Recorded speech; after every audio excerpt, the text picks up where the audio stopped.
মানুহে খেতি কৰিব নোৱাৰে।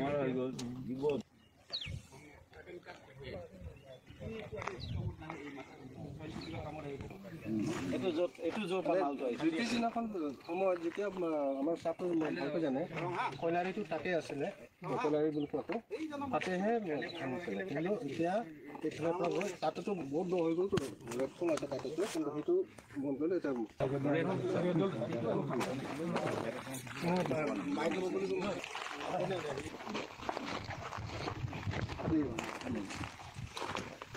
তিনিদিন পূৰ্বে আমি দেখুৱাইছিলোঁ যে কাৰ্বি আংলং জিলাৰ যি বকলীয়া থানাৰ অন্তৰ্গত ডিচুবাই আৰু যি কেনেধৰণে কয়লা মজুত কৰা হৈছে, কেনেধৰণে খন্দা হৈছে, আপুনি কি ক'ব?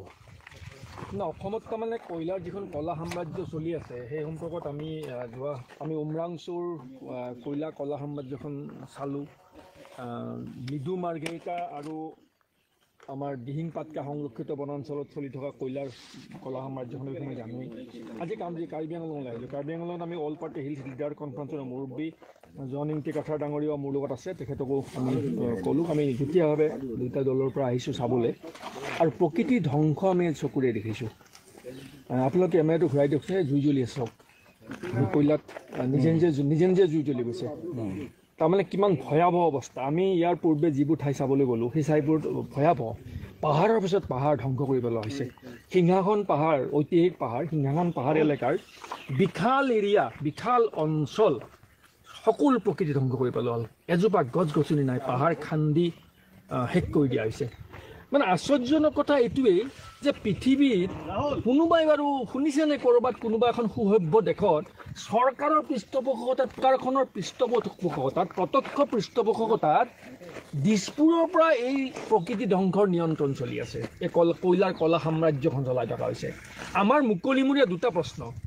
হিমন্ত বিশ্ব শৰ্মা ডাঙৰীয়াই যদি এই বিশাল কলা সাম্ৰাজ্যখনৰ বিষয়ে একো নাজানে, এই পাহাৰবোৰ কাটি আছে, পাহাৰবোৰ ধ্বংস কৰি আছে, বিষাক্ত পানী, বিষাক্ত জলবায়ু, ইয়াৰ কাষতে ওচৰতে এটা ফৰেষ্টৰ বিট অফিচ আছে ওচৰতে, গতিকে ফৰেষ্ট ডিপাৰ্টমেণ্টে নাজানে, ট্ৰান্সপৰ্ট ডিপাৰ্টমেণ্টে নাজানে, ডিচিয়ে নাজানে, এছপিয়ে নাজানে, মুখ্যমন্ত্ৰীয়ে নাজানে, ইয়াৰ স্থানীয় CM-জনে নাজানে, EM-জনে নাজানে।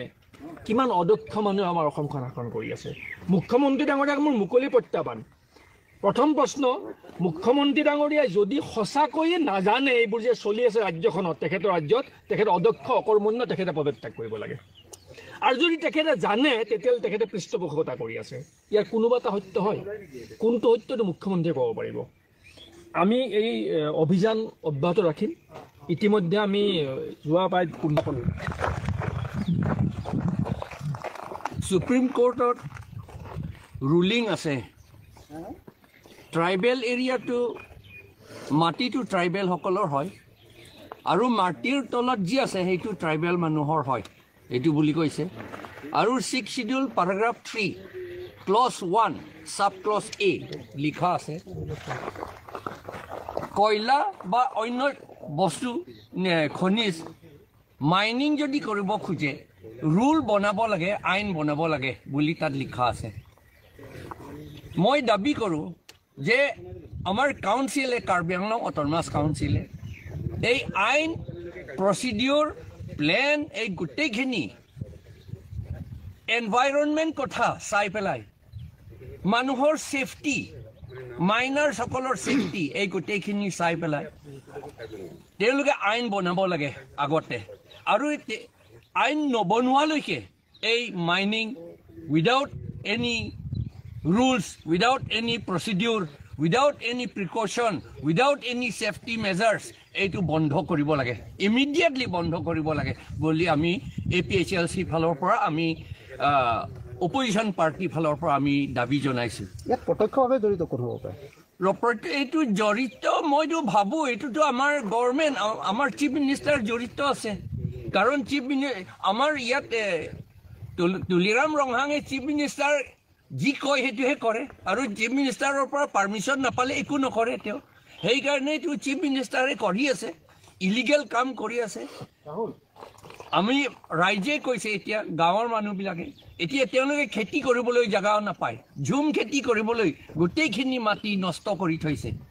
দুখীয়া ওপৰত আকৌ বেছিকৈ দুখীয়া হৈ গৈ আছে আমাৰ মানুহ সেইকাৰণে এই আইনটো বনাব লাগে আৰু চৰকাৰে যিটো আইন বনাব আমাৰ গভৰ্ণৰে চহী কৰিব লাগে কিন্তু গভৰ্ণৰে চহী নকৰে এইটোহে বৰ দিগদাৰ আৰু গভৰ্ণৰক চহী কৰিব নালাগে বুলি আমাৰ চিফ মিনিষ্টাৰে কৈ দিয়ে সেই বাধা দিয়ে সেইকাৰণে এতিয়া বাধা কৰিব নালাগে আইন বনাব লাগে ৰুল বনাব লাগে প্লেন বনাব লাগে খনিজ বাৰু মাইনিংটো কৰিব ক'ত কৰিব কেনেকৈ কৰিব সেইটো আমাৰ প্লেনটো কৰিব লাগে তাৰ আগতে আৰু এই ক্ষেত্ৰত APLCLCৰ শক্তিশালী ভূমিকাটো কি হ'ব আমি সেইটোৱে দাবী জনাইছোঁ যে এইটো আইন নবনোৱালৈকে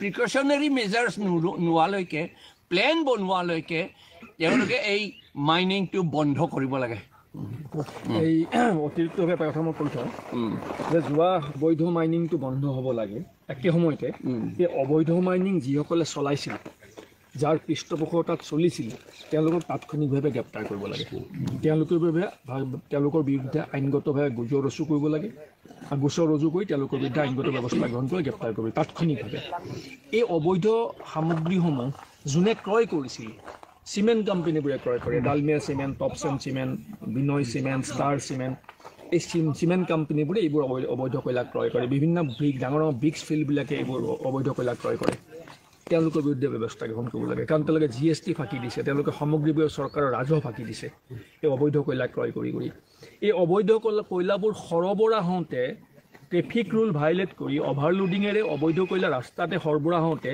যিবোৰ বিভাগে অৱজ্ঞা কৰিছে যিবোৰ বিভাগে টকা খাই এই বিষয়বোৰ চকুৰ দৃষ্টিৰ পৰা আঁতৰত ৰাখিছে আৰক্ষী জিলা প্ৰশাসন ট্ৰান্সপৰ্ট ডিপাৰ্টমেণ্ট ফৰেষ্ট খনন আৰু সৰবৰাহ হৈ থকা স্থান তেওঁলোকৰ বিৰুদ্ধে ব্যৱস্থা গ্ৰহণ কৰিব